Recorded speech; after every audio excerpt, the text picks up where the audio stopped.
Hi friends, మనం మార్కండే దర్శనం అయిన తర్వాత మనం ఇక చేసే దర్శనం మన సిద్ధరామేశ్వర దర్శనమే ఉంటుంది. ఇక చెప్పేది కూడా లేదు.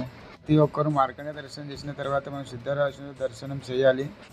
26 జనవరి కాబట్టి అని సెలవులు ఉన్నాయి కాబట్టి అందరూ ఫుల్ క్రష్ ఉండే కాడ సిద్ధరామేశ్వర టెంపుల్ కాడ గర్ది కూడా చాలానే ఉండే. గర్ది చూస్తున్నారు మీరు, ఇదంతా గర్ది. ఇది మల్లికార్జున స్వామి మూర్తి. అది సోలాపూర్ బుయికోట్ కిల్లా. ఇది తిరంగ ఎగిరేది మన సిద్ధరామేశ్వర సమాధి, యోగ సమాధి. ఇక అసలు ముందుకెళ్తే గర్ది చాలానే ఉండే. దర్శనం రాంగ్ చాలా పెద్దగా కనబడ్డది. మేము దర్శనం ఏం చేయలేము. ఇక్కడ నిల్చొని దర్శనం చేసి పిల్లలకు ముంగట తీసుకొని పోయినాం. వీళ్ళందరూ కొత్త బైక్ కొన్నారు. బైక్లో పూజ చేస్తున్నారు. ఒకసారి చూడు గర్ది. ఇది పిల్లలకు ఆకలి కాబట్టి ఇక్కడ ప్రసాదం ఇస్తున్నారు. ఇక తీసుకుంటారు మా పిల్లలు.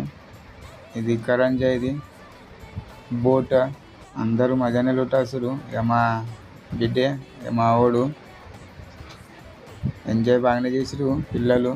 ఈరోజు మస్తు ఆడుకురు పిల్లలు. ఇక మా తల్లి చూడు ఎట్లా చేస్తుంది. ఇక మా వాడు చూడు ఎవరికే ఉరుకుతుండు. ఇక ఇంటలేడే, వాడు తగ్గేదే లేదంటుంది. ఇక సిద్ధరామేశ్వరుడు.